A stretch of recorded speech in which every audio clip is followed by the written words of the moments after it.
let me quickly just dash back to the studio and commence the conversation with my guest, Dr. Nambiah Success Kweku is a pediatric resident at the Kolebu Teaching Hospital. And it's good to have you in the studio, Kweku. Thank you very much, and good morning to your cherished listeners. All right, so let's talk about premature birth. What is it? Okay, and so if you have a baby delivered before 37 completed weeks, then that is premature birth. So basically that's what it is. But we can have like classifications of like premature deaths. So we can put them, and it's a problem worldwide. It's not limited to Ghana alone. Okay. It's estimated that about 15 million people or babies are delivered premature worldwide.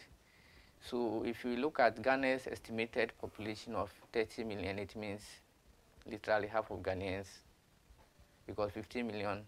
Yeah. And out of this 15 million, about 1 million children die every year from prematurity and its complications. And about 1 in 10 of the births that we have are preterm. Yeah, so that's how common it is. All right. Now, you said 34 weeks. 37. 37 weeks. So, what's the normal span for a regular birth? Okay. So, thank you. So, you should complete 37 weeks. So, it's 37 plus. So, the normal span we consider to be like 38 to 42. But we don't want it to go more than 42. If it's more than 42, we call it post-term. Okay. Yeah, so it should have completed 37 weeks. So if it's less than 37, then that is preterm. Okay. Okay. Now, what causes this preterm we are talking about? What causes it? Okay. So in some of the instances, we don't have an identifiable cause. So it's like spontaneous, it just happens. But there are some risk factors that have been associated with preterm deliveries or preterm births. So I'll just talk about a few of them. So one of them has to do with teenage pregnancy, or our females who are pregnant and they are in their teenage years. They are at a risk of having preterm birth. Then those that use alcohol and other substances when they are pregnant or before they are pregnant, they are also at a higher risk of preterm delivery. Our women who have diabetes or hypertension or develop this in pregnancy are also at risk. There can be some infections that are acquired or happen during pregnancy, and they can also lead to preterm deliveries. Yes. Some of the children may have abnormalities or anomalies. So they can also, in some cases, the water that surrounds the children, we call it amniotic fluid, may be more. So if it's more, they are likely to have preterm deliveries. If they are more, like twins or triplets, they are also likely to come early. Yeah, so those are some of the, and it's also associated with women that come from low socioeconomic backgrounds. So if you look at the prevalence worldwide, Africa and Asia, we take about 60% of the total prevalence of prematurity. Interesting. So how would I know that there's a likelihood that my child will be born preterm? What are the signs and symptoms a mother would see? Okay. I left out one of the other causes. I just remembered. In some of the women, they can have what we call recurrent second trimester pregnancy losses. Okay. Their service is short. There's a condition called incompetent service. Okay. So maybe when they are pregnant, around 6-7 months, then their water breaks and then they deliver.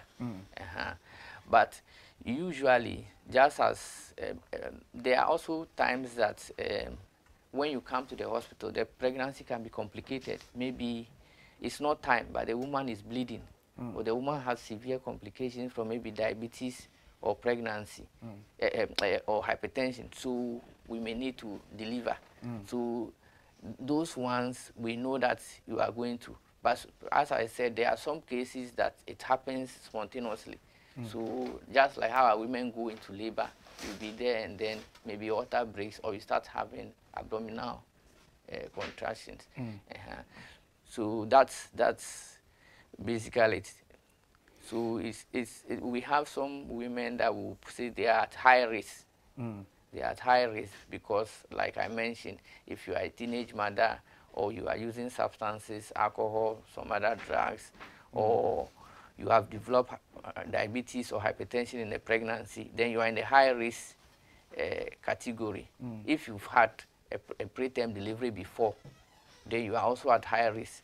And so that's why when we talk more about maybe some of the preventive, we'll be encouraging the women to come for antenatal services so that some of these factors can be identified and appropriate interventions initiated.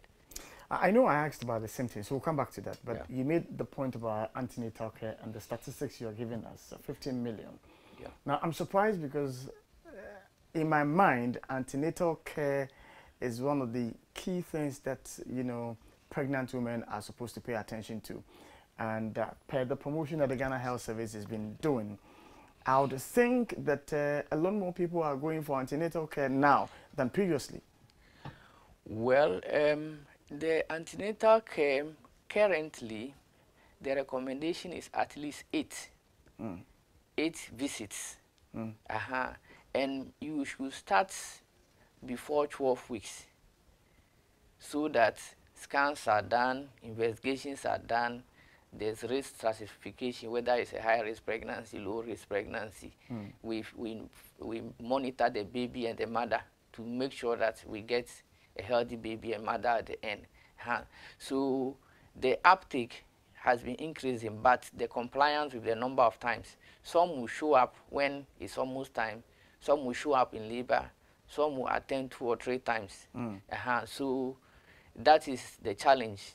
They do attend, but we are talking about the number of visits, because if you come at 12 weeks and there's a problem, we have a lot of time to intervene. But if you come at 39 weeks, or just when you are about to deliver, and there are problems that have been there and persisted, it's difficult to do something about it at that time. So it's the number of visits that's, and unfortunately, the teenage, because of stigma in our society, the teenage mothers or the teenagers who become pregnant, their attendance to ANC is on the decline, because when they go, they are seeing the older women. So I mean, you go and you are seeing your mother, so it's a problem. So in some of the places, we try to create special days for them so that they will come and see people their own age and they are more comfortable. Now, I'm curious about what even happens during the antenatal care that you are talking about, which they should do at least 8, if I get you correct. Because from some of the, I remember watching a documentary where some of the women interviewed were making the case that, look, even if you go for the antenatal care, when you go there, they are telling you, oh, take your folic acid, take your vitamin B and C, and then that's it. And so they don't really see the relevance of going for antenatal care when it's all about folic acid and then B-Core, multivite, and those things. Is that what pertains? Okay, so let me start this way. Elsewhere, they have prenatal care. What does that mean? It means that before you even get pregnant, you go and then you are assessed to see whether you are fit, literally, to carry pregnancy. If there are issues, they try to control them. Maybe you have diabetes, maybe you have hypertension. there are some medications you may be given before you even become pregnant. So that is what is done elsewhere. And when you are pregnant, we are not there yet. When you are pregnant, pregnancy is considered a normal process. I mean, but you can have complications developing from pregnancy. So the antenatal care primarily is to monitor the mother and baby so that when complications arise, they can be picked up early and then interventions done. So during the antenatal services, the mother is monitored, the baby is monitored. We do some investigations for the mother. For instance, we check whether they have hepatitis B, whether they have sickle cell disease, whether they have syphilis.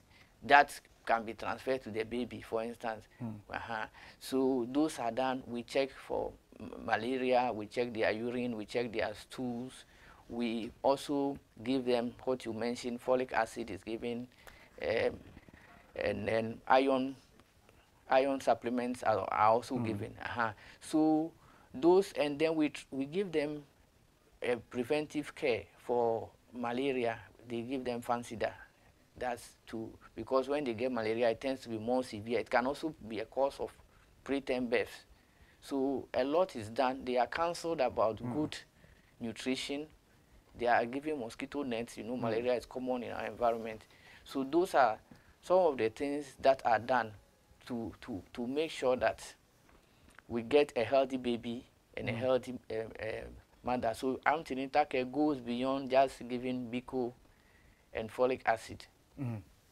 So is it expensive to go for, because you were talking about those largely at risk, and these are people who are living in, you know, malnourished, poor, you know, areas. Is it expensive to come for antenatal care? No, as it stands now, maternal care is like free. And if you have health insurance that has even expired, once you show up with the pregnancy test, it's activated immediately. If your insurance expires and you are not pregnant, it may take some time before you can be subscribed. But when you are pregnant, it's immediate. So some come with no insurance, for instance. You just send them to the insurance office with their pregnancy book, and then they pay a token and their insurance is activated. Yes. So they may have to pay for some of the investigations. Yes. But the antenatal services are essentially free, if you put it that way. Yeah. Now, let's say I'm going through, let's say I've done my 4th antenatal visit. And there are chances that maybe I may give birth prematurely. What are some of the signs I would see in my body that should tell me that you need to be on the lookout? There's a possibility you'd not be able to do the 38, 39, or maybe 40. Okay, so if for instance you are carrying twins or triplets, you are at a higher risk of delivering. So we need to keep a close eye on you. If you have a lot of water surrounding the baby, we call it polyhydramnios. You are also at a higher risk of going into preterm delivery. If you are having some infections in pregnancy, you are also at a higher risk. So we tell you that if you come and there are infections, we try to treat them.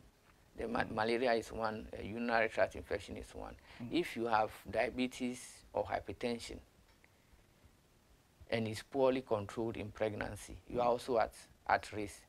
So those are some of the things that will put you at higher risk. So you may need more closer monitoring than those that don't have this, some of these conditions.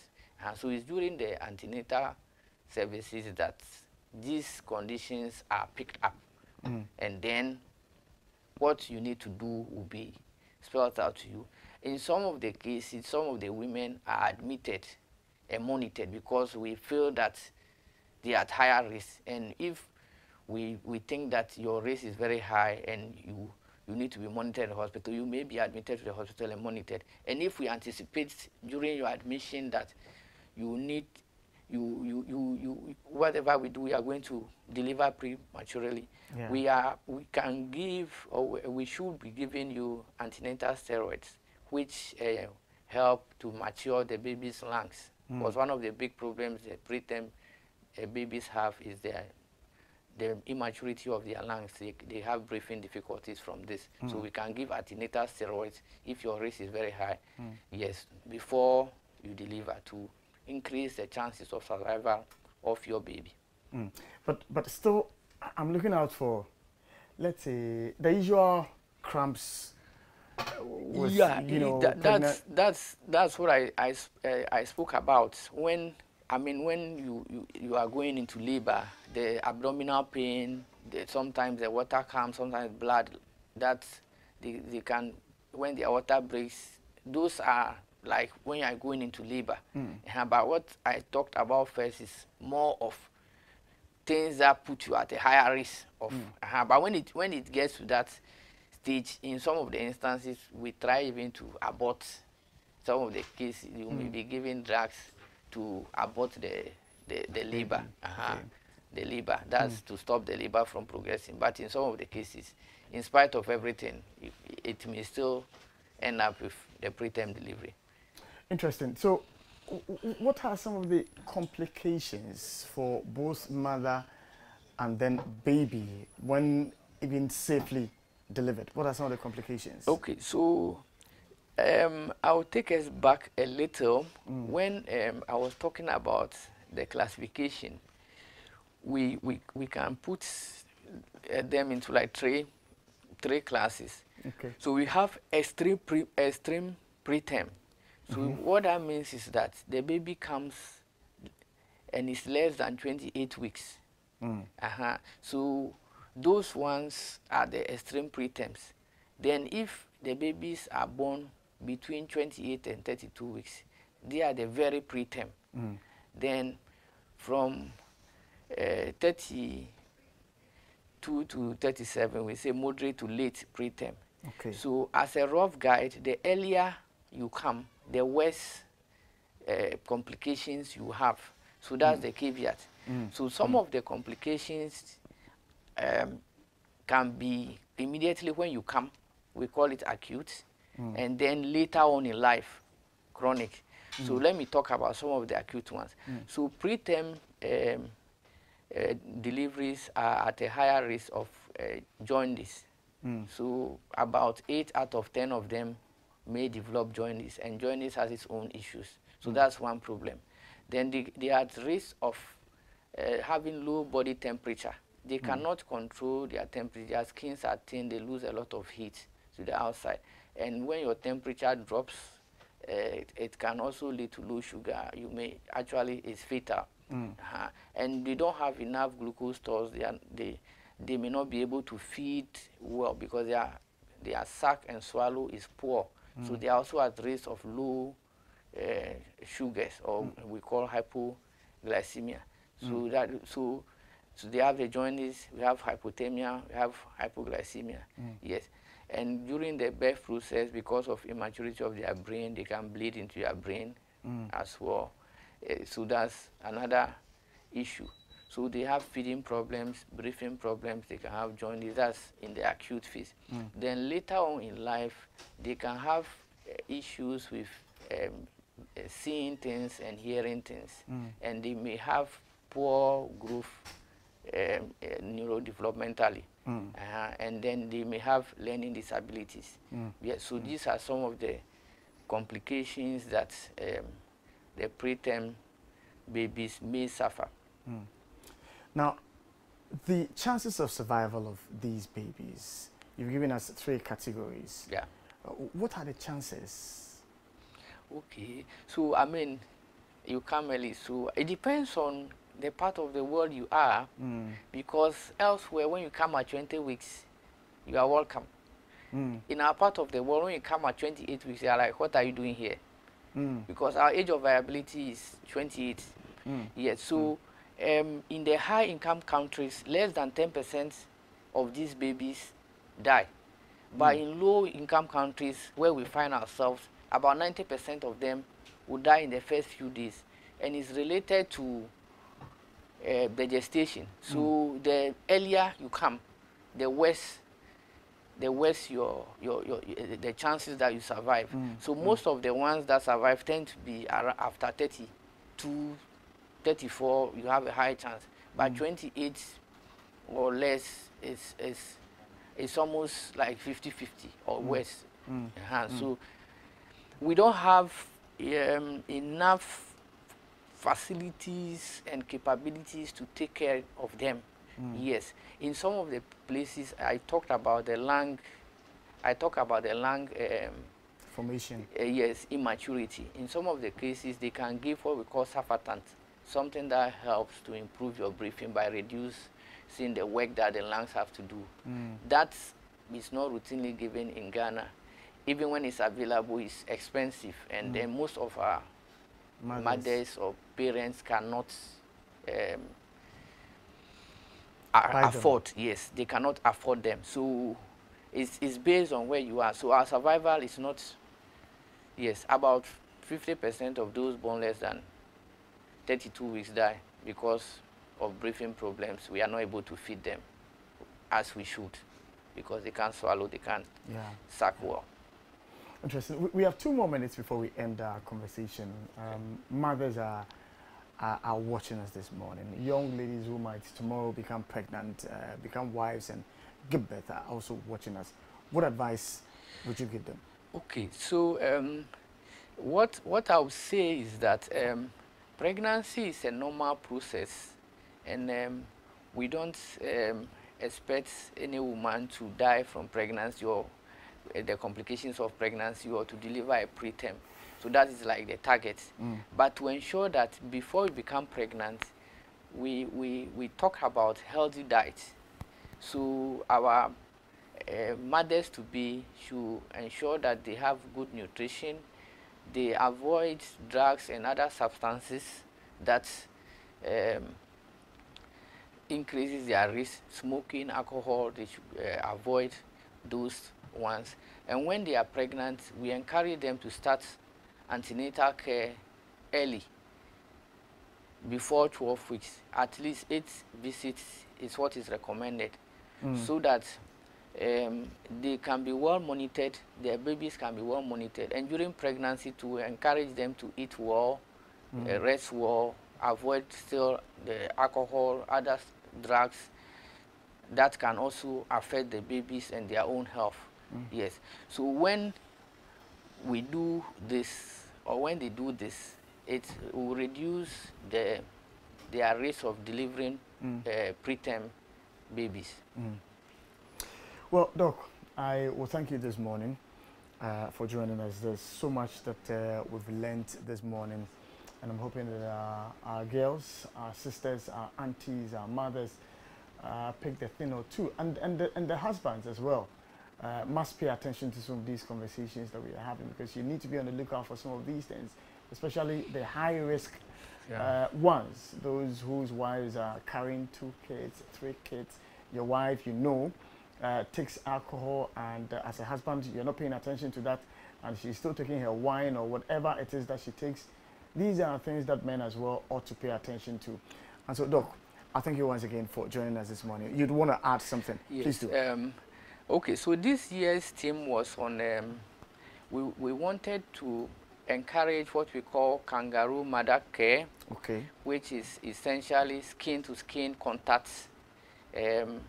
That, as I said, the babies, they have a problem with controlling their temperatures. And I mean, most of these babies may be fragile, and the parents may not even, they are sometimes scared to carry them.